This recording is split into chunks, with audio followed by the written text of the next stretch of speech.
ിലേക്ക് സ്വാഗതം.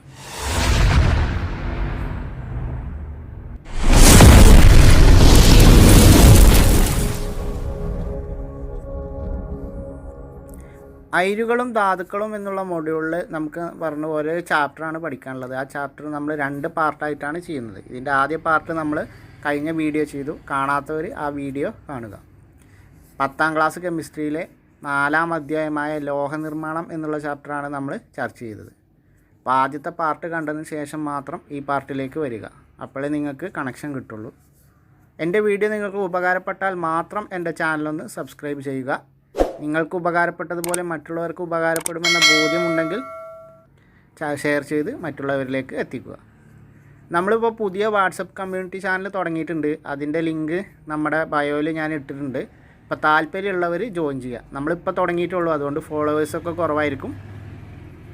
എന്തായാലും നിങ്ങൾ എത്ര ഫോളോവേഴ്സ് കുറവാണെങ്കിലും കൂടുതലാണെങ്കിലും നമ്മൾ മെറ്റീരിയൽസ് അതിൽ പ്രൊവൈഡ് ചെയ്യുന്നതായിരിക്കും. ഓക്കെ, അപ്പോൾ താല്പര്യമുള്ളവർ അതൊന്ന് ഫോളോ ചെയ്യുക.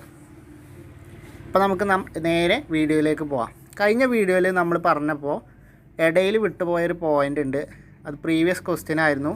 ഖാദി ബോർഡ് പ്രിലിംസിൻ്റെ 4ാം ഘട്ടത്തിൽ ചോദിച്ചൊരു ചോദ്യമാണ്. അത് ഞാൻ വരികൾക്ക് ഇടയിലുള്ളൊരു പാർട്ടായിരുന്നു. അപ്പോൾ നമ്മളെന്താ വെച്ചാൽ അത് വിട്ടുപോയതാണ്. അപ്പോൾ അതൊന്ന് ഇതിൽ പറയുന്നുണ്ട്. കഴിഞ്ഞ വീഡിയോയിൽ തന്നെ നമ്മൾ പറഞ്ഞതാണ്. കഴിഞ്ഞ വീഡിയോ കണ്ടവർക്കറിയാം. അയിരിനെ കുറിച്ച് നമ്മൾ പറഞ്ഞതാണ്. ഒരു ധാതുവിൽ നിന്ന് എളുപ്പത്തിലും വേഗത്തിലും ചെലവ് കുറഞ്ഞ രീതിയിലും ലോഹം വേർതിരിച്ചെടുക്കാൻ കഴിയുന്നുവെങ്കിൽ അതിനെയാണ് നമ്മൾ ആ ലോഹത്തിൻ്റെ അയിര് അഥവാ ഓറ് എന്ന് വിളിക്കുന്നത് എന്ന് പറഞ്ഞു. ഒരു ധാതുവിൽ നിന്ന് എളുപ്പത്തിലും വേഗത്തിലും ചെലവ് കുറഞ്ഞ രീതിയിലും ലോഹം വേർതിരിച്ചെടുക്കാൻ കഴിയുന്നുവെങ്കിൽ അതിനെയാണ് നമ്മൾ എന്ത് വിളിക്കുന്നത്? ആ ലോഹത്തിൻ്റെ അയിര് എന്ന് വിളിക്കുന്നത്. ഇനി അതിൻ്റെ താഴെയുള്ളൊരു വരിയിൽ വന്നതാണ് പ്രീവിയസ് ക്വസ്റ്റ്യൻ ആയിരുന്നു. പ്രീവിയസ് ക്വസ്റ്റ്യൻ ഖാദി ബോർഡ് പ്രിലിംസിൻ്റെ 4ാം സ്റ്റേജിൽ ചോദിച്ച ചോദ്യമാണ്. അപ്പോൾ അവിടെ ഇങ്ങനെ ആ വരിയിൽ ഇങ്ങനെ വായിച്ചു വന്നാൽ അലുമിനിയത്തിൻ്റെ ധാതുക്കളിൽ ഈ പ്രത്യേകതകൾ ഉള്ളത് ബോക്സൈറ്റിനാണ് എന്ന് പറഞ്ഞിട്ട് ചോദിക്കുന്നുണ്ട്. അതുകൊണ്ട് ബോക്സൈറ്റാണ് അലുമിനിയത്തിൻ്റെ അയിര്. എല്ലാ അയിരുകളും ധാതുക്കളാണ്, എന്നാൽ എല്ലാ ധാതുക്കളും അയിരുകളാണോ എന്നുള്ള ഈ ഒരു ചോദ്യം ഇതുപോലെ തന്നെ എടുത്ത് സ്റ്റേറ്റ്മെൻ്റ് ആക്കിയിട്ട് ചോദിച്ചിട്ടുണ്ടായിരുന്നു. അയിരുകളെക്കുറിച്ചുള്ള ശരിയായ പ്രസ്താവന എഴുതി എന്നുള്ളത്. ഓപ്ഷൻ 1ഉം 2ഉം ശരി എന്നായിരുന്നു നമുക്ക് ഉത്തരം. അപ്പോൾ എന്താണ്? എല്ലാ അയിരുകളും എന്താണ്? ധാതുക്കളാണ്. എല്ലാ അയിരും എന്ന് പറഞ്ഞാൽ എന്താണ്? ധാതുക്കളാണ്. എന്നാൽ എല്ലാ ധാതുക്കളും അയിരുകളല്ല. അപ്പോൾ എല്ലാ അയിരും എന്താണ്? ധാതുക്കളാണ്. എന്നാൽ എല്ലാ ധാതുക്കളും അയിരുകളാണോ? അല്ല. ഏതാണ് അയിരുകൾ? ഒരു ധാതുവിൽ നിന്ന് എളുപ്പത്തിലും വേഗത്തിലും ചെലവ് കുറഞ്ഞ രീതിയിലും ലോഹം വേർതിരിച്ചെടുക്കാൻ കഴിയുന്നുവെങ്കിൽ അതിനെയാണ് നമ്മൾ എന്ത് വിളിക്കുന്നത്? ആ ലോഹത്തിൻ്റെ അയിര് എന്ന് വിളിക്കുന്നത്. പക്ഷേ എല്ലാ അയിരും എന്താണ്? ധാതുവാണ്. കാരണം ധാതുവിൽ നിന്നാണല്ലോ വേർതിരിച്ചെടുക്കുന്നത്. എന്നാൽ എല്ലാ ധാതുവിനെയും അയിര് എന്ന് വിളിക്കാൻ കഴിയില്ല. കാരണം അലുമിനിയത്തിൻ്റെ തന്നെ ഇപ്പോൾ നമ്മൾ കുറേ ധാതുക്കൾ പറഞ്ഞു. പക്ഷേ അതിൽ എല്ലാ ധാതുക്കളെയൊന്നും അയിരെന്ന് വിളിക്കാൻ കഴിയില്ല. കാരണം അതിൽ നിന്ന് ചിലതിൽ നിന്നും എളുപ്പത്തിലും വേഗത്തിലും ചിലവ് കുറഞ്ഞ രീതിയിലും അതിൽ നിന്നും ലോഹത്തെ വേർതിരിച്ചെടുക്കാൻ കഴിയില്ല. അപ്പോൾ അങ്ങനെ കഴിയുന്ന ഒന്ന് മാത്രമാണ് അതിൽ നിന്ന് എടുക്കുക. അതുകൊണ്ടാണ് എല്ലാ ധാതുക്കളും അയിരുകളല്ല എന്ന് പറയാനുള്ള കാരണം. വളരെ ഇമ്പോർട്ടൻ്റ് പോയിൻ്റാണ്. അപ്പോൾ നിങ്ങൾക്ക് മനസ്സിലായിട്ടുണ്ടാവും എങ്ങനെയാണ് ആ ക്വസ്റ്റ്യന് വരുന്നത് എന്ന്. അപ്പോൾ നമ്മൾ സാധാ വായിച്ച് പോകുമ്പോൾ ഇതൊക്കെ ഈ പാർട്സൊക്കെ വിട്ടു പോകാൻ സാധ്യതയുണ്ട്. എന്നിട്ട് നമുക്കിത് ക്വസ്റ്റ്യനിൽ കാണുമ്പോൾ നമുക്കറിയില്ല. അപ്പോൾ SCRTയിൽ നിന്ന് എങ്ങനെയാണ് ചോദ്യം വരുന്നത് എന്നുള്ളതിൻ്റെ ഒരു മികച്ച ഉദാഹരണം കൂടിയാണ് ഈ ഒരു ഭാഗം. ഓക്കെ, അപ്പോൾ നമുക്ക് ഇന്നിനി പഠിക്കാനുള്ളത് ഇരുമ്പിൻ്റെ വ്യാവസായിക നിർമ്മാണം എന്നുള്ളതാണ്. നമ്മൾ കഴിഞ്ഞതിൽ ലോഹ ശുദ്ധീകരണം ഒക്കെ പറഞ്ഞു നിർത്തി. അതേപോലെ കോപ്പറിൻ്റെ ശുദ്ധീകരണമാണ് അവസാനമായിട്ട് പറഞ്ഞു നിർത്തിയത്. കോപ്പറിൻ്റെ ശുദ്ധീകരണം പറഞ്ഞു നിർത്തിയപ്പോൾ ഇവിടെ ആനോഡ്, കാഥോഡ്, ഇലക്ട്രോലൈറ്റ്, ആനോഡിൽ നടക്കുന്ന രാസപ്രവർത്തന സമവാക്യം, കാഥോഡിൽ നടക്കുന്ന രാസപ്രവർത്തനത്തിൻ്റെ സമവാക്യം എന്നൊക്കെ പറഞ്ഞിട്ട് ഈ ഒരു വൈദ്യുത വിശ്ലേഷണത്തിനെ, കോപ്പറിൻ്റെ വൈദ്യുത വിശ്ലേഷണത്തിനെ ആസ്പദമാക്കി കുറച്ച് ചോദ്യങ്ങൾ ടേബിൾ തന്നിക്കാണ്. അത് നമ്മൾ നിരീക്ഷിച്ച് പട്ടിക പൂർത്തിയാക്കാൻ വേണ്ടി പറഞ്ഞിട്ടുണ്ട്. അപ്പോൾ ഇവിടെ ആനോഡായിട്ട് ഉപയോഗിക്കുന്നത് ഏതാണ്? ശുദ്ധീകരിക്കേണ്ട കോപ്പറും. കാഥോഡായിട്ട് ഉപയോഗിക്കുന്നത് ശുദ്ധ കോപ്പറുമാണ്. ഇലക്ട്രോലൈറ്റായിട്ട് എന്താണ് ഉപയോഗിക്കുന്നത്? H2SO4 ചേർത്ത കോപ്പർ സൾഫേറ്റ് ലായനിയാണ്.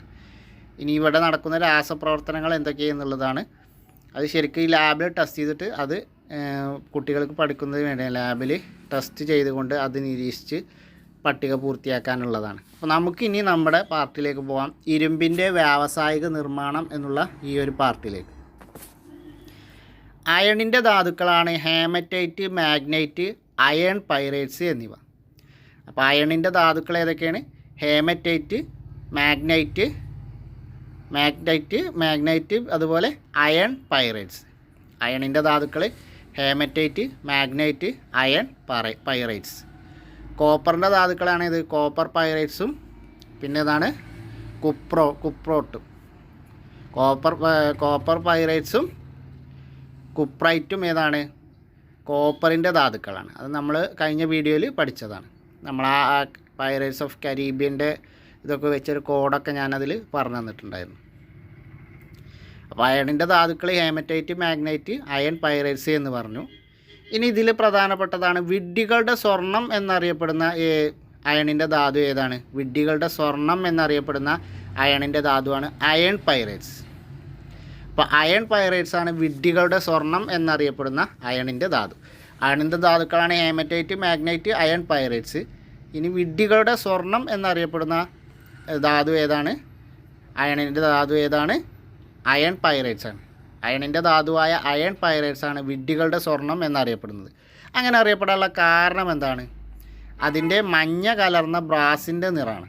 അപ്പോൾ അയൺ പൈറേറ്റ്സിൻ്റെ മങ്ങിയ മഞ്ഞ കലർന്ന ബ്രാസിൻ്റെ നിറം സ്വർണത്തോട് സാദൃശ്യം കാണിക്കുന്നതാണ്. അതുകൊണ്ടാണ് ഇതിനെ വിഡ്ഢികളുടെ സ്വർണം എന്ന് വിളിക്കാൻ കാരണം. അപ്പോൾ അയൺ പൈറേറ്റ്സിൻ്റെ മങ്ങിയ മഞ്ഞ കലർന്ന ബ്രാസിൻ്റെ നിറം സ്വർണത്തോട് സാദൃശ്യം കാണിക്കുന്നതാണ്. അതുകൊണ്ടാണ് അയൺ പൈറേറ്റ്സിനെ വിഡ്ഢികളുടെ സ്വർണം എന്ന് വിളിക്കാൻ കാരണം. ഇരുമ്പ് വ്യാവസായികമായി നിർമ്മിക്കുന്നത് പ്രധാനമായും ഹേമറ്റൈറ്റിൽ നിന്നാണ്. അപ്പോൾ ഇരുമ്പ് വ്യാവസായിക അടിസ്ഥാനത്തിൽ നിർമ്മിക്കുന്നത് ഏതിൽ നിന്നാണ്? ഹേമറ്റൈറ്റിൽ നിന്നാണ്. നമുക്ക് സ്റ്റേറ്റ്മെൻറ്റിലോ അല്ലെങ്കിൽ ചോദ്യത്തിലോ പ്രതീക്ഷിക്കാവുന്ന ഒരു ഭാഗമാണ് ഇരുമ്പ് വ്യാവസായികമായി നിർമ്മിക്കുന്നത് ഏത് ധാതുവിൽ നിന്നാണ് എന്ന് ചോദിച്ചാൽ എന്താണ്? ഹേമറ്റൈറ്റിൽ നിന്നാണ്. ഇരുമ്പ് വ്യാവസായികമായി നിർമ്മിക്കുന്നത് ഹേമറ്റൈറ്റിൽ നിന്നാണ്. അതാണ് ഞാൻ ഈ ചാപ്റ്റർ വളരെ പ്രധാനപ്പെട്ടതെന്ന് പറഞ്ഞത്. ഓരോ വരിയിലും നമുക്ക് ചോദ്യമുള്ളൊരു ചാപ്റ്ററാണ്.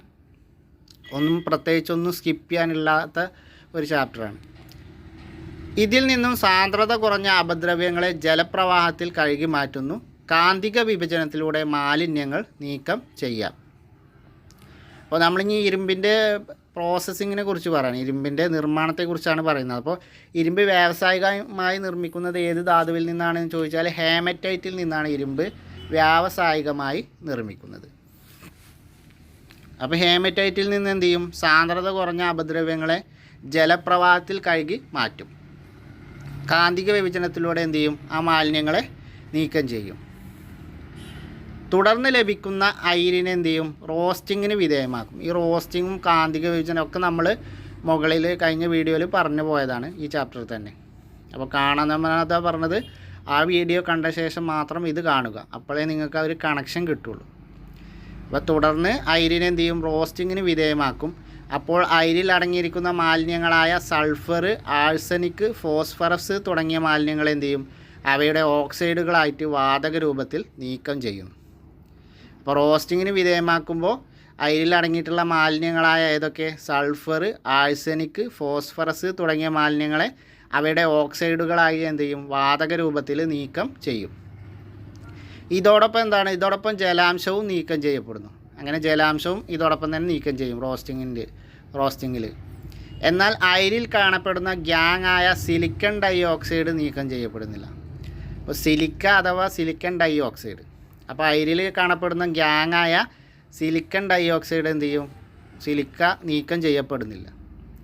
അപ്പോൾ സിലിക്ക ഇനി നീക്കം ചെയ്യണമെങ്കിൽ എന്താണ്? ബ്ലാസ്റ്റ് ഫർണസ് സംവിധാനം ഉപയോഗിച്ചാണ് നമ്മൾ എന്ത് ചെയ്യുന്നത്? ഇതിനെ ഇനി അയണാക്കി മാറ്റുന്നത്. അപ്പോൾ ജലാംശം നമ്മൾ റോസ്റ്റിങ്ങിലൂടെ എന്ത് ചെയ്യും?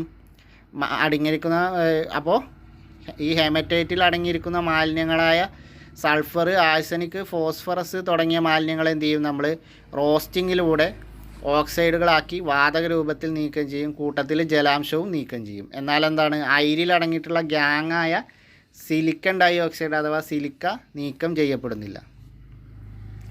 ബ്ലാസ്റ്റ് ഫർണസ് എന്ന സംവിധാനം ഉപയോഗിച്ചാണ് ഹേമറ്റൈറ്റിനെ അയണാക്കി മാറ്റുന്നത്. അപ്പോൾ ഹേമറ്റൈറ്റിനെ പിന്നീട് അയണാക്കി മാറ്റാൻ എന്ത് ചെയ്യും?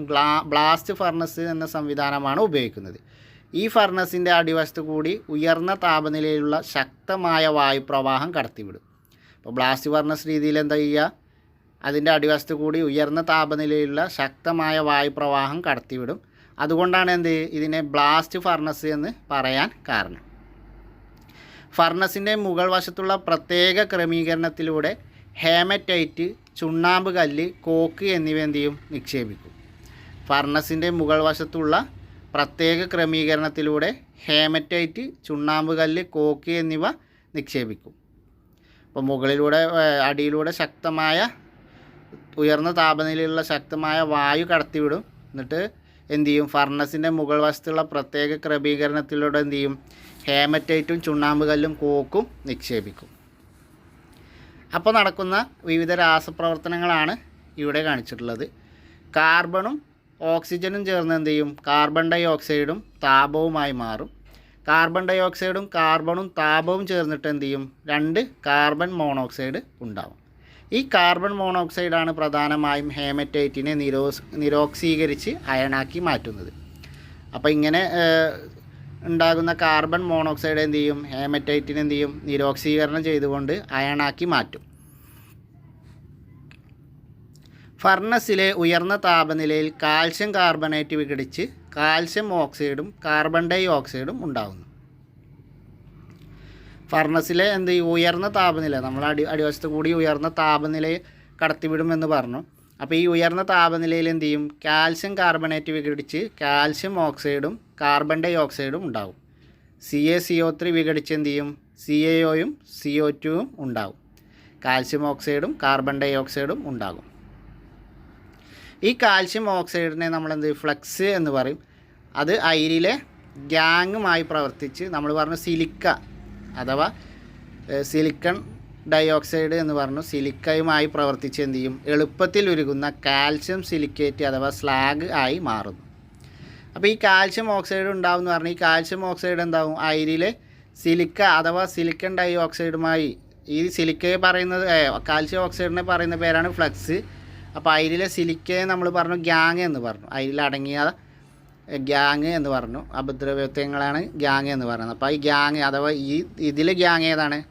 സിലിക്ക അഥവാ സിലിക്കൺ ഡൈ ഓക്സൈഡാണ്. അപ്പോൾ അതുമായി പ്രവർത്തിച്ചിട്ട് എളുപ്പത്തിൽ ഉരുകുന്ന കാൽസ്യം സിലിക്കേറ്റ് അഥവാ സ്ലാഗായി മാറുന്നു. എളുപ്പത്തിൽ ഉരുകുന്ന കാൽസ്യം സിലിക്കേറ്റ് അഥവാ സ്ലാഗായിട്ട് മാറും. അതിൻ്റെതാണ് CaO പ്ലസ് കാൽസ്യം കാർബണേറ്റ്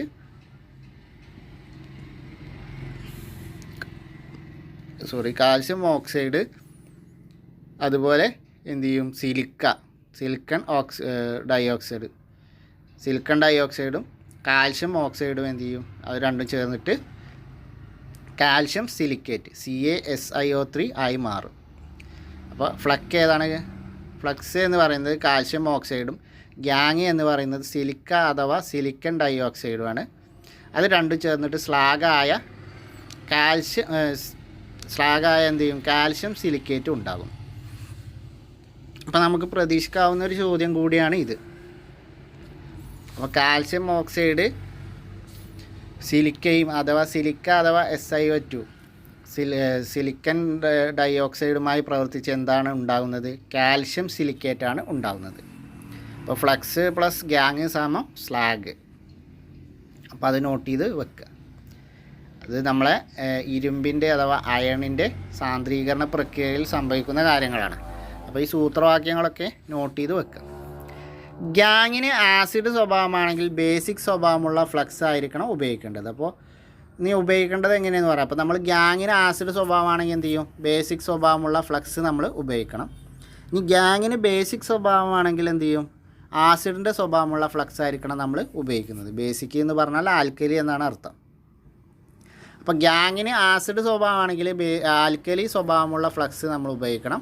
ഇനി ഗ്യാങ്ങിന് ആൽക്കലി സ്വഭാവമാണെങ്കിൽ ആസിഡ് സ്വഭാവമുള്ള ഫ്ലക്സ് ആണ് നമ്മൾ ഉപയോഗിക്കേണ്ടത്. ഓപ്പോസിറ്റ് സംഭവങ്ങളാണ് നമ്മൾ ഉപയോഗിക്കേണ്ടത്. അപ്പോൾ ഇതും നോട്ട് ചെയ്ത് വെക്കുക. കാരണം ഇരുമ്പിൻ്റെ വ്യാവസായിക നിർമ്മാണത്തിൽ വിവിധ ഘട്ടങ്ങളാണ് നമ്മൾ ഈ പഠിച്ചത്. അപ്പോൾ ഇതിൽ ഓരോ ഘട്ടങ്ങളിലും ഓരോ സംഭവങ്ങളുണ്ട്.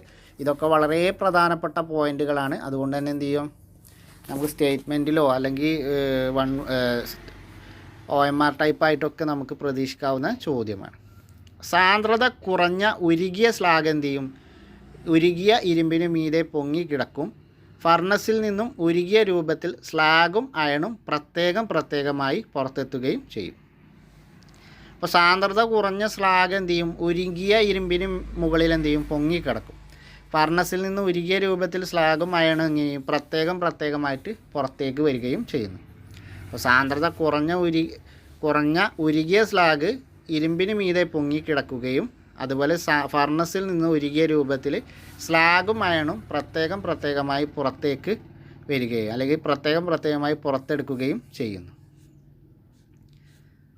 അപ്പോൾ ബ്ലാസ്റ്റ് ഫർണസിൽ നിന്ന് ലഭിക്കുന്ന ഉരുകിയ അയണിൽ എന്തുണ്ട് 4% കാർബണും അതുപോലെ മറ്റു മാലിന്യങ്ങളായ മാംഗനീസ്, സിലിക്കൺ, ഫോസ്ഫറസ് എന്നിവ അടങ്ങിയിട്ടുണ്ട്. അപ്പോൾ ഇതിനെ നമ്മൾ എന്ത് ചെയ്യും, പിഗ് അയൺ എന്നാണ് വിളിക്കുന്നത്. അപ്പം അങ്ങനെ സാന്ദ്രണം നടത്തിക്കൊണ്ട് ഹേമറ്റൈറ്റിൻ്റെ സാന്ദ്രണം നടത്തി അവസാനം ലഭിക്കുന്ന അല്ലെങ്കിൽ അവസാന ഘട്ടമായ ബ്ലാസ്റ്റ് ഫർണർ പ്രോസസ്സും കഴിഞ്ഞ് അതിൽ നിന്ന് ലഭിക്കുന്ന ഉരുകിയ അയണിൽ എന്തുണ്ടൊക്കെയുണ്ട് 4% കാർബണും ഉണ്ട്. അതേപോലെ മാലിന്യങ്ങളായ മാംഗനീസ്, സിലിക്കണും ഫോസ്ഫറസും ഉണ്ട്. അപ്പോൾ 4% കാർബണും മാംഗനീസ്, സിലിക്കണും ഫോസ്ഫറസും ഈ ഒരു ബ്ലാസ്റ്റ് ഫർണസിൽ നിന്ന് ലഭിക്കുന്ന ഉരുകിയ അയണിലുണ്ടാവും. ഹേമറ്റൈറ്റ് ശുദ്ധീകരിച്ച് അവസാനം ബ്ലാസ്റ്റ് ഫർണസിൽ നിന്ന് പുറത്ത് വരുന്ന ഘട്ടത്തിൽ 4% കാർബണും അതിൽ മാംഗനീസ്, സിലിക്കണും ഫോസ്ഫറസും ഉണ്ടാവും. അപ്പോൾ ഇങ്ങനെയുള്ള അയണിനെ നമ്മൾ എന്താണ് വിളിക്കുന്നത്, പിഗ് അയൺ എന്നാണ് വിളിക്കുന്നത്. അപ്പോൾ ഇങ്ങനെയുള്ള അയണിനെ നമ്മൾ പിഗ് അയൺ എന്നാണ് വിളിക്കുന്നത്. 4% കാർബണും മാംഗനീസും സിലിക്കണും ഫോസ്ഫറസും അടങ്ങിയിട്ടുള്ള അയണിനെ നമ്മൾ പിഗ് അയൺ എന്നാണ് വിളിക്കുന്നത്. ഇനി ഇതിൻ്റെ പട്ടിക പൂർത്തിയാക്കാനാണ്. ഇതും കുട്ടികൾക്ക് നിരീക്ഷണം നടത്തി എഴുതാനാണ്. നമ്മൾ ഗ്യാങ്ങായിട്ട്, ഫ്ലക്സായിട്ട്, സ്ലാഗായിട്ട് എന്തൊക്കെ ചേർക്കുന്നു, സ്ലാഗ് രൂപീകരണ പ്രവർത്തനത്തിൻ്റെ സമവാക്യം, ബ്ലാസ്റ്റ് ഫർണസിലേക്ക് നിക്ഷേപിക്കുന്ന അസംസ്കൃത വസ്തുക്കളുടെ പദാർത്ഥങ്ങൾ എന്നിവയൊക്കെ നമുക്ക് നിരീക്ഷിച്ച് പഠിക്കാനുള്ള നോട്ട് ചെയ്ത് വെക്കാനുള്ളൊക്കെ സംഭവങ്ങളാണ് ഇതിൽ തന്നിരിക്കുന്നത്. ഇനി വിവിധ തരം അലോയ് സ്റ്റീലുകൾ എന്ന് പറഞ്ഞൊരു കോളുണ്ട്. കോളം ഇതുപോലെ തന്നെ പഠിച്ചു വെക്കുക. സ്റ്റീലിൽ മറ്റു ലോഹങ്ങൾ ചേർത്ത് അലോയ് സ്റ്റീൽ നിർമ്മിക്കുന്നു. അപ്പോൾ അലോയ് സ്റ്റീൽ നിർമ്മിക്കുന്നത് എങ്ങനെയാണ്, സ്റ്റീലിൽ മറ്റു ലോഹങ്ങൾ ചേർത്തുകൊണ്ടാണ് അലോയ് സ്റ്റീലുകൾ നിർമ്മിക്കുന്നത്. അലോയ് സ്റ്റീലുകൾ 3 തരത്തിലാണ്. ഒന്നാമത്തേത് സ്റ്റെയിൻലെസ് സ്റ്റീല്, പിന്നെ അൽനിക്കോ, മൂന്നാമത്തേത് നിക്രോ. അതിൽ ആദ്യത്തേതാണ് സ്റ്റെയിൻലെസ് സ്റ്റീല്. അതിലുള്ള ഘടകങ്ങൾ എന്താണ്, iron, chromium, nickel, carbon. Iron, chromium, nickel, carbon. Fe എന്ന് പറഞ്ഞാൽ അയണ്, Cr എന്ന് പറഞ്ഞാൽ ക്രോമിയം, Ni എന്ന് പറഞ്ഞാൽ നിക്കൽ, C എന്ന് പറഞ്ഞാൽ കാർബൺ. ഇതാണ് അതിലടങ്ങിയിരിക്കുന്ന ഘടകങ്ങൾ. അതിൻ്റെ പ്രത്യേകത എന്താണ്, ഉറപ്പുള്ളതാണ്. സ്റ്റെയിൻലെസ് സ്റ്റീലിൻ്റെ പ്രത്യേകത ഉറപ്പുള്ളതാണ്.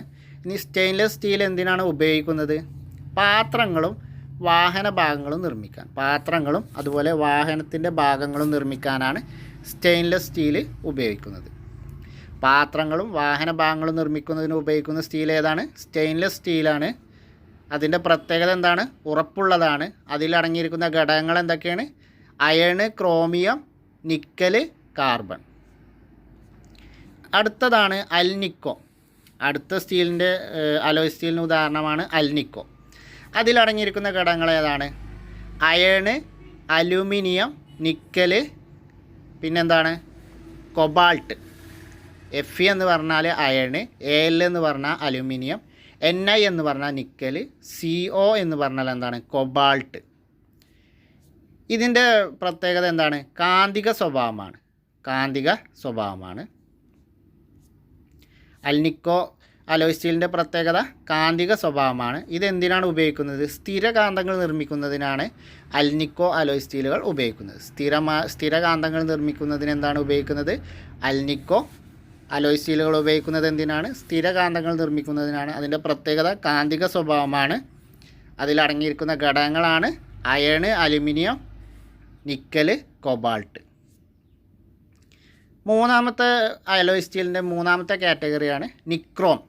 നിക്രോമിൽ എന്തൊക്കെയാണ് അടങ്ങിയിരിക്കുന്നത്? അതിൽ അയേണ്, നിക്കൽ, ക്രോമിയം, കാർബൺ. നിക്രോമിൽ അടങ്ങിയിരിക്കുന്നത് ഏതൊക്കെ ഘടകങ്ങളാണ് നിക്രോമിൽ അടങ്ങിയിരിക്കുന്നത്? Iron, nickel, chromium, carbon. ഇതിൻ്റെ പ്രത്യേകത എന്താണ്? ഉയർന്ന പ്രതിരോധമാണ് ഇതിൻ്റെ പ്രത്യേകത. ഉയർന്ന പ്രതിരോധം. ഇതെന്തിനാണ് ഉപയോഗിക്കുന്നത്? ഹീറ്റിംഗ് കോയിലുകൾ നിർമ്മിക്കുന്നതിനാണ് ഉപയോഗിക്കുന്നത്. ഹീറ്റിംഗ് കോയിലുകൾ ഉപയോഗിക്കുന്നതിനാണ് എന്ത് നിർമ്മിക്കുന്നത്? നിക്രോം ഉപയോഗിക്കുന്നത്. അപ്പോൾ അലോയ് സ്റ്റീലിൻ്റെ മറ്റൊരു വിഭാഗമാണ്, പ്രധാനമായും 3 വിഭാഗമാണ് നമ്മൾ പറഞ്ഞത്. സ്റ്റെയിൻലെസ് സ്റ്റീല്, നിക്രോം, അതുപോലെ ഏതാണ്, അതുപോലെ കാന്തിക വിഭജനത്തിന് ഉപയോഗിക്കുന്നത് alnico. Stainless steel, alnico, nichrome എന്നിവയാണ് അലോയ് സ്റ്റീലുകൾക്ക് ഉദാഹരണം. ഇനി നമ്മൾ നിക്രോമിൻ്റെ കാര്യം പറയുകയാണെങ്കിൽ അടങ്ങിയിരിക്കുന്ന ഘടകങ്ങളാണ് അയണ്, നിക്കൽ, ക്രോമിയം, കാർബൺ. ഉയർന്ന പ്രതിരോധശേഷിയാണ് ഇതിൻ്റെ പ്രത്യേകത. ഇത് ഉപയോഗിക്കുന്നത് എന്താണ്? ഹീറ്റിംഗ് കോയിലുകൾ നിർമ്മിക്കുന്നതിനാണ് ഉപയോഗിക്കുന്നത്. ഹീറ്റിംഗ് കോയിലുകൾ നിർമ്മിക്കുന്നതിനാണ് ഇത് ഉപയോഗിക്കുന്നത്. ഹീറ്റിംഗ് കോയിലുകൾ നിർമ്മിക്കുന്നതിനാണ് ഇത് ഉപയോഗിക്കുന്നത്. അപ്പോൾ നമ്മൾ പ്രധാനമായും 3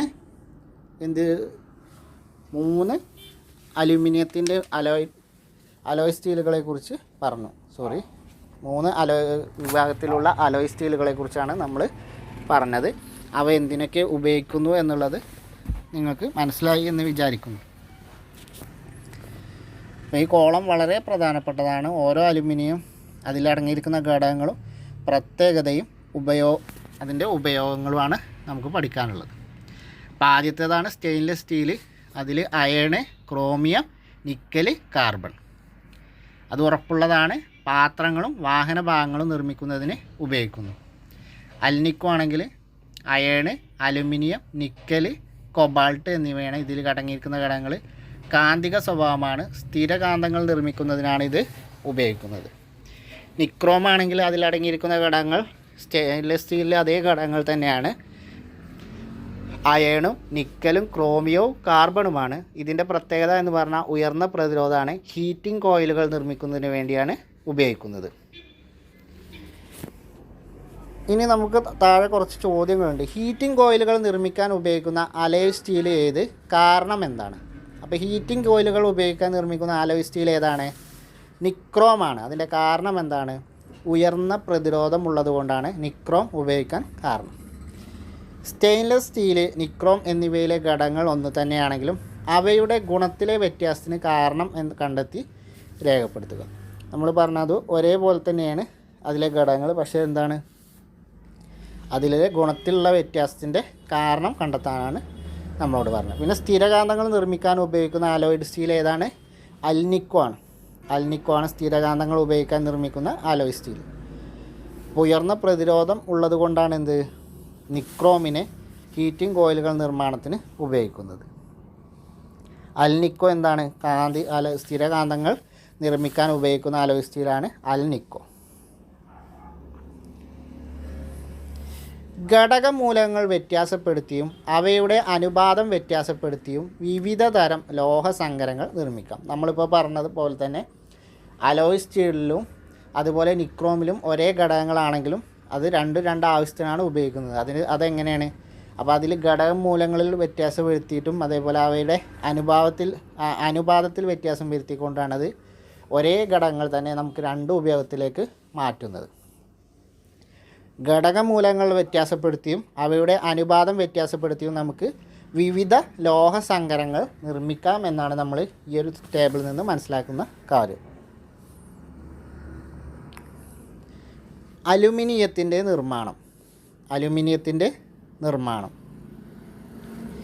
അലുമിനിയത്തിൻ്റെ സവിശേഷതകൾ പ്രയോജനപ്പെടുത്തി നിത്യജീവിതത്തിൽ നാം അലുമിനിയത്തെ എങ്ങനെയൊക്കെ പ്രയോജനപ്പെടുത്തുന്നു എന്ന് ചിന്തിച്ചിട്ടുണ്ടോ എന്ന് ചോദിക്കുകയാണ് നമ്മളോട്. വൈദ്യുതി പ്രേഷണം ചെയ്യുന്നതിനും പാചകത്തിനും ഉപയോഗിക്കുന്ന വിവിധ തരം പാത്രങ്ങൾ നിർമ്മിക്കുന്നതിനും വാഹനങ്ങളുടെ ബോഡി ഭാഗങ്ങൾ നിർമ്മിക്കുന്നതിനും റിഫ്ലക്ടറുകൾ നിർമ്മിക്കുന്നതിനും എന്താണ്? അലുമിനിയം എന്ന ലോഹമാണ് നമ്മൾ ഉപയോഗിക്കുന്നത്. അപ്പോൾ അലുമിനിയത്തിൻ്റെ ഉപയോഗങ്ങൾ എന്തൊക്കെയാണ്? വൈദ്യുതി പ്രേഷണം ചെയ്യുന്നതിന്, അതുപോലെ പാചകത്തിന്, അതേപോലെ വിവിധതരം പാത്രങ്ങൾ നിർമ്മിക്കുന്നതിന്, വാഹനങ്ങളുടെ ബോഡി ഭാഗങ്ങൾ നിർമ്മിക്കുന്നത്, അതുപോലെ തന്നെയാണ് എന്താണ് റിഫ്ലക്ടറുകൾ നിർമ്മിക്കുന്നതിനൊക്കെ നമ്മൾ ഉപയോഗിക്കുന്ന ലോഹം ഏതാണ്? അലുമിനിയം ലോഹമാണ്. ആദ്യകാലങ്ങളിൽ അലുമിനിയം വേർതിരിച്ചെടുക്കുന്നതിന് ചെലവ് വളരെ കൂടുതലായതിനാൽ ഇതിന് സ്വർണത്തേക്കാൾ വിലയായിരുന്നു. അപ്പോൾ ആദ്യകാലങ്ങളിൽ അലുമിനിയം വേർതിരിച്ചെടുക്കൽ എന്ന് പറഞ്ഞാൽ ചിലവ് കൂടിയ ഒരു പ്രക്രിയയായിരുന്നു. അതുകൊണ്ട് അലുമിനിയത്തിന് ആദ്യകാലങ്ങളിൽ സ്വർണത്തിനേക്കാൾ വില കൂടുതലായിരുന്നു. പക്ഷേ ഈ ലോഹത്തെ ഹാൾ ഹെറൗട്ട് പ്രക്രിയയിലൂടെ സാധാരണക്കാരുടെ ലോഹമാക്കി മാറ്റി. അപ്പോൾ ആ ചിലവ് കുറച്ചുകൊണ്ട് എന്ത് ചെയ്യും? ഇത് ഹാൾ ഹെറൗട്ട് പ്രക്രിയയിലൂടെ ഇത് അലുമിനിയത്തെ സാധാരണക്കാരൻ്റെ ലോഹമാക്കി മാറ്റി. അപ്പോൾ അലുമിനിയത്തിൻ്റെ ആദ്യകാലങ്ങളിൽ അലുമിനിയം വേർതിരിച്ചെടുക്കാൻ ചിലവ് വളരെ കൂടുതലായിരുന്നു എന്ന് നമ്മൾ മനസ്സിലാക്കി. അപ്പോൾ അതിന് അന്നത്തെ കാലത്ത് എന്ത് ചെയ്തു? സ്വർണത്തേക്കാൾ വിലയായിരുന്നു. അപ്പോൾ ഈ ലോഹത്തെ നമ്മൾ എന്ത് ചെയ്തു? ഹാൾ ഹെറൗട്ട് എന്ന പ്രക്രിയയിലൂടെ എന്ത് ചെയ്തു? സാധാരണക്കാരൻ്റെ ലോഹമാക്കി മാറ്റി. അതിൻ്റെ വേർതിരിച്ചെടുക്കുന്നതിൻ്റെ ചിലവ് കുറച്ചു. ഹാൾ ഹെറൗട്ട് പ്രക്രിയയിലൂടെയാണ് ഇതിൻ്റെ വേർതിരിച്ചെടുക്കേണ്ട ചിലവ് കുറച്ചുകൊണ്ട് ഇത് സാധാരണക്കാരൻ്റെ ലോഹമാക്കി മാറ്റിയത്. ഇനി ഹാൾ ഹെറൗട്ട് പ്രക്രിയയുടെ പിന്നിൽ പ്രവർത്തിച്ച 2 ആളുകളുണ്ട്. അവയെ നമുക്ക് പരിചയപ്പെടാം. ഒന്നാമത്തേതാണ് ചാൾസ് മാർട്ടിൻ ഹാളും രണ്ടാമത്തേത് പോൾ ഹെറൗട്ടും. പോൾ ഹെറൗട്ടും ചാൾസ് മാർട്ടിൻ ഹാളും ചേർന്നുകൊണ്ടാണ് ഹാൾ ഹെറൗട്ട് പ്രക്രിയ രൂപീകരിച്ചതും അതുവഴി അലുമിനിയത്തിൻ്റെ വേർതിരിക്കാനുള്ള ചിലവ് ഏറ്റവും ചുരുങ്ങിയ രീതിയിലാക്കി ഏറ്റവും കുറച്ചുകൊണ്ട് അത് സാധാരണക്കാരുടെ ലോഹമാക്കി മാറ്റുന്നതിന് പിന്നിൽ പ്രവർത്തിച്ച ആളുകളാണ് ചാൾസ് മാർട്ടിൻ ഹാളും പോൾ ഹെറാൾട്ടും. ചാൾസ് മാർട്ടിൻ ഹാളും പോൾ ഹെറാൾട്ടും. അതുകൊണ്ടാണ് ഇത് ഹാൾ ഹെറൗട്ട് പ്രക്രിയ എന്ന് അറിയപ്പെടാൻ കാരണം. ഹാൾ ഹെറൗട്ട് പ്രക്രിയ എന്ന് അറിയപ്പെടാൻ കാരണം അതാണ്. ഇവർ രണ്ടുപേരും ചേർന്നാണ് ഇത് കണ്ടെത്തിയത്. അലുമിനിയത്തിൻ്റെ പ്രധാന അയിരാണ് ബോക്സൈറ്റ്. നമ്മൾ പറഞ്ഞതാണ് അലുമിനിയത്തിൻ്റെ പ്രധാന അയിര് ഏതാണ്? ബോക്സൈറ്റാണ്. 2 ഘട്ടങ്ങളിലൂടെയാണ് അലുമിനിയം വ്യാവസായികമായി നിർമ്മിക്കുന്നത്. അപ്പോൾ അലുമിനിയം വ്യാവസായികമായി നിർമ്മിക്കുന്ന ഘട്ടങ്ങൾ ഏതൊക്കെയാണ്? ബോക്സൈറ്റിൻ്റെ സാന്ദ്രണവും അതുപോലെ സാന്ദ്രീകരിച്ച അലുമിനിയുടെ വൈദ്യുത വിശ്ലേഷണവും. അപ്പോൾ 2 ഘട്ടങ്ങളാണ്. ഒന്ന് ബോക്സൈറ്റിൻ്റെ സാന്ദ്രണം, അതുപോലെ സാന്ദ്രീകരിച്ച അലുമിനിയുടെ വൈദ്യുത വിശ്ലേഷണം. ഇങ്ങനെ 2 ഘട്ടങ്ങളിലൂടെയാണ് എന്ത് ചെയ്യുന്നത്? നമ്മൾ അലുമിനിയം വ്യാവസായികമായി നിർമ്മിക്കുന്നത്. അലുമിനിയം വ്യാവസായികമായി നിർമ്മിക്കുന്നതിന് 2 ഘട്ടങ്ങളാണ്. ആ ഘട്ടങ്ങൾ ഏതൊക്കെയാണ്? ബോക്സൈറ്റിൻ്റെ സാന്ദ്രണം ആദ്യത്തെ ഘട്ടം, പിന്നെ സാന്ദ്രീകരിച്ച അലുമിനിയുടെ വൈദ്യുത വിശ്ലേഷണം. ഇങ്ങനെ 2 ഘട്ടത്തിലൂടെയാണ് നമ്മൾ വ്യാവസായികമായിട്ട് അലുമിനിയം നിർമ്മിക്കുന്നത്. അലുമിനിയത്തിൻ്റെ പ്രധാനപ്പെട്ട അയിര് ഏതാണ്? ബോക്സൈറ്റാണ്. ഇരുമ്പിൻ്റെ അയിര് ഏതാണ്? ഹേമറ്റൈറ്റ്. Aluminium bauxite. നമ്മൾ കഴിഞ്ഞ വീഡിയോയിൽ ആ കോളം പഠിച്ചതാണ്. ആ കോളം നോട്ട് ചെയ്ത് വെക്കുക. സിങ്കിൻ്റെ അയിര് ഏതാണ്? കലാമിൻ. ഓക്കെ. ഇനി ബോക്സൈറ്റിൻ്റെ സാന്ദ്രണം. നമ്മൾ മുൻ വീഡിയോയിൽ നമ്മൾ ഇതിൻ്റെ ആദ്യ ഭാഗത്തിൽ തന്നെ ലീച്ചിങ്ങിൽ പറഞ്ഞതാണ്. ബോക്സൈറ്റിൻ്റെ സാന്ദ്രണത്തിന് ഉപയോഗിക്കുന്ന മാർഗ്ഗമാണ് ലീച്ചിങ്. അതേപോലെ അലുമിനിയത്തിൻ്റെ സാന്ദ്രണത്തിന് ഉപയോഗിക്കുന്ന മാർഗ്ഗമാണ് ലീച്ചിങ്. അപ്പോൾ ബോക്സൈറ്റിൻ്റെ സാന്ദ്രണത്തിന് ഉപയോഗിക്കുന്ന മാർഗ്ഗമാണ് ലീച്ചിങ്. അപദ്രവ്യങ്ങൾ അടങ്ങിയ ബോക്സൈറ്റ് ചൂടുള്ള ഗാഢലായനിയായ NaOH അതായത് സോഡിയം ഹൈഡ്രോക്സൈഡ് ലായനിയിൽ ചേർക്കുന്നു. ബോക്സൈറ്റ് സോഡിയം അലുമിനേറ്റായി മാറുന്നു. അപദ്രവ്യങ്ങളെ അരിച്ച് മാറ്റുന്നു. വളരെ കുറച്ച് പുതുതായി തയ്യാറാക്കിയ അലുമിനിയം ഹൈഡ്രോക്സൈഡ് അവശിഷ്ടം ചേർത്ത് ജലമൊഴിച്ച് നേർപ്പിച്ച് കൂടുതൽ അലുമിനിയം ഓക്സൈഡ് അവശിഷ്ടങ്ങൾ രൂപപ്പെടുത്തുന്നു. ഈ അലുമിനിയം ഹൈഡ്രോക്സൈഡിൽ നിന്ന് അവശിഷ്ടം വേർതിരിച്ച് നന്നായി കഴുകിയ ശേഷം ശക്തിയായി ചൂടാക്കുമ്പോൾ അലുമിന ലഭിക്കുന്നു. അപ്പോൾ ബോക്സൈറ്റിൽ നിന്ന് അലുമിന മാറ്റുന്ന പ്രക്രിയയാണ് നമ്മൾ പറഞ്ഞത് സാന്ദ്രണം വഴി. അപ്പോൾ ഇതെന്താണ്? ലീച്ചിങ് ഉപയോഗിച്ചുകൊണ്ടാണ് നമ്മൾ ബോക്സൈറ്റിൻ്റെ സാന്ദ്രണം നടത്തുന്നത്. ഇപ്പോൾ ബോക്സൈറ്റിൻ്റെ സാന്ദ്രണത്തിന് ഉപയോഗിക്കുന്ന മാർഗ്ഗം ഏതാണ്? ലീച്ചിങ് ആണ്. നമ്മൾ ലീച്ചിങ് എന്ന് പറഞ്ഞതാണ് നമ്മളൊരു ലായനിയിൽ മിക്സ് ചെയ്തുകൊണ്ട് അതിൻ്റെ ലായനി അരിച്ച് വേർതിരിക്കുന്നതാണ് ലീച്ചിങ് എന്ന് നമ്മൾ ആ ലീച്ചിങ്ങിൻ്റെ ഭാഗം പറഞ്ഞപ്പോൾ പഠിച്ചതാണ്. ബോക്സൈറ്റിൻ്റെ സാന്ദ്രണത്തിന് ഉപയോഗിക്കുന്ന മാർഗ്ഗമാണ് ലീച്ചിങ്. അപ്പോൾ ഇതെന്താ ചെയ്യുന്നത്, അപദ്രവ്യങ്ങൾ അടങ്ങിയ ബോക്സൈറ്റ് എന്ത് ചെയ്യും, ചൂടുള്ള ഗാഢ സോഡിയം ഓക്സൈഡ് ലായനിയിൽ ചേർക്കും, സോഡിയം ഹൈഡ്രോക്സൈഡ് ലായനിയിൽ ചേർക്കും. അപ്പോൾ എന്ത് ചെയ്യും, അപദ്രവ്യങ്ങൾ അടങ്ങിയ ബോക്സൈറ്റ് എന്ത് ചെയ്യും, ചൂടുള്ള ഗാഢ സോഡിയം ഹൈഡ്രോക്സൈഡ് ലായനിയിൽ ചേർക്കും. എന്നിട്ട് ബോക്സൈറ്റ് സോഡിയം അലുമിനേറ്റായി മാറും. സോഡിയം ഹൈഡ്രോക്സൈഡ് ലായനിയിൽ ചേർക്കുമ്പോൾ ബോക്സൈറ്റ് എന്താവും, സോഡിയം അലുമിനേറ്റായി മാറും. എന്നിട്ട് എന്ത് ചെയ്യും, അപദ്രവ്യങ്ങളെ നമ്മൾ അരിച്ചു മാറ്റിയാൽ വളരെ കുറച്ച് പുതുതായി തയ്യാറാക്കിയ അലുമിനിയം ഹൈഡ്രോക്സൈഡ് അവശിഷ്ടം എന്ത് ചെയ്യും, അത് ചേർത്തുകൊണ്ട് ജലം ഒഴിപ്പിച്ച് നേർപ്പിച്ച് എന്ത് ചെയ്യും, കൂടുതൽ അവശിഷ്ടപ്പെടുത്തും. എന്നിട്ട് എന്ത് ചെയ്യും, ഈ അലുമിനിയം ഹൈഡ്രോക്സൈഡിൽ നിന്ന് അലുമിനിയം ലഭിക്കാൻ എന്ത് ചെയ്യും, അവശിഷ്ടം വേർതിരിച്ച് നന്നായിട്ട് കഴുകും. അങ്ങനെ കഴുകിയിട്ട് ശക്തിയായി ചൂടാക്കുമ്പോൾ എന്ത് ചെയ്യും, അലുമിനിയം നമുക്ക് ലഭിക്കും. അപ്പോൾ ഈ പ്രോസസ്സിങ് ഒന്ന് ഓർത്ത് വെക്കുക, പ്രധാനപ്പെട്ട ഒരു ഭാഗമാണ്. നോട്ട് എഴുതുമ്പോൾ ഇവിടെ വീഡിയോ ഒന്ന് പൗസാക്കിയിട്ട് ഇത് നിങ്ങൾ എഴുതിയെടുക്കുക. ഈ ഓരോ ലൈനുകളും ഒക്കെ ഇതുപോലെ തന്നെ എഴുതി വെക്കുക.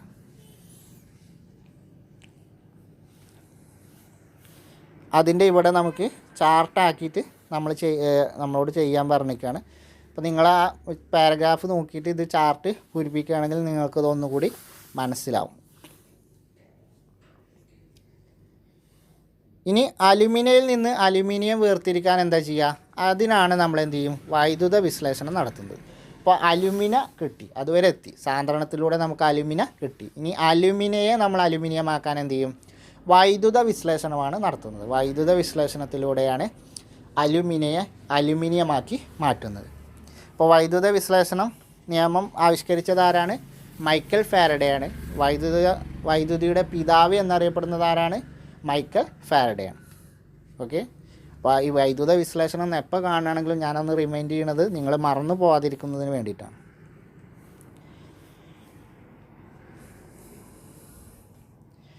ഇനി സാന്ദ്രണത്തിലൂടെ ലഭിച്ച അലുമിനിയയിലേക്ക് എന്ത് ചെയ്യും, Al2O3 ഉരുകിയ ക്രയോലൈറ്റ് എന്നിവ ചേർത്തിട്ട് വൈദ്യുത വിശ്ലേഷണം നടത്തും. അപ്പോൾ സാന്ദ്രണത്തിലൂടെ നമുക്ക് അലുമിനിയം ലഭിച്ചു എന്ന് പറഞ്ഞു. ഈ അലുമിനിയയിലേക്ക് എന്ത് ചെയ്യും, Al2O3യും ഉരുകിയ ക്രയോലൈറ്റും ചേർത്തുകൊണ്ട് വൈദ്യുത വിശ്ലേഷണം നടത്തും. അലുമിനിയയുടെ ദ്രവണാങ്കം വളരെ കൂടുതലാണ്. അപ്പോൾ ഇത് കുറക്കാനും വൈദ്യുത ചാലകത വർദ്ധിപ്പിക്കാനും വേണ്ടിയാണ് എന്ത് നമ്മൾ അലുമിനിയയിൽ ക്രയോലൈറ്റ് ചേർക്കുന്നത്. വൈദ്യുതി കടത്തിവിടുമ്പോൾ നടക്കുന്ന രാസപ്രവർത്തനങ്ങൾ ഇങ്ങനെയൊക്കെയാണ്. Al2O3 എന്താവും, 2Al3 ആകും, 3O2 ആവും, 3 ഡയോക്സൈഡുകളും ആവും.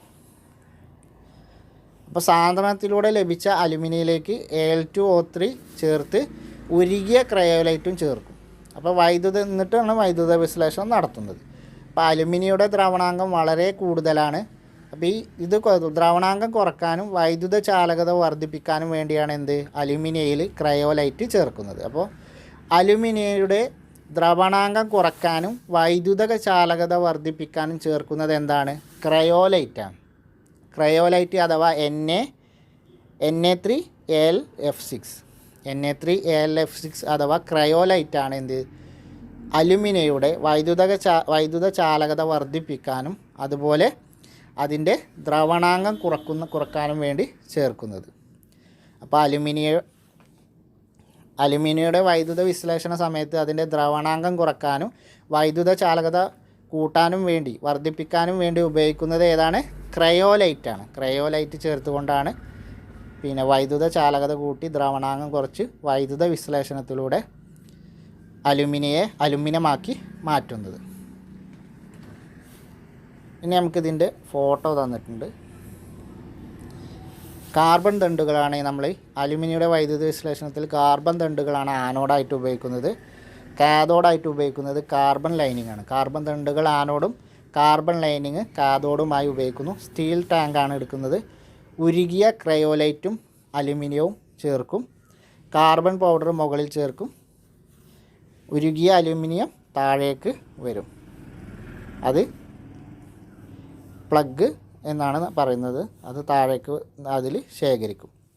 ഇങ്ങനെയാണ് നമ്മൾ അലുമിനിയം വേർതിരിച്ചെടുക്കുന്നത്. ഇനി നമ്മൾ പറഞ്ഞു വൈദ്യുതി കടത്തിയെടുക്കുമ്പോൾ നടക്കുന്ന രാസപ്രവർത്തനത്തിൻ്റെ സമവാക്യം. Al2O3 എന്താവും? 2La3 ആവും, 3O2 ആകും.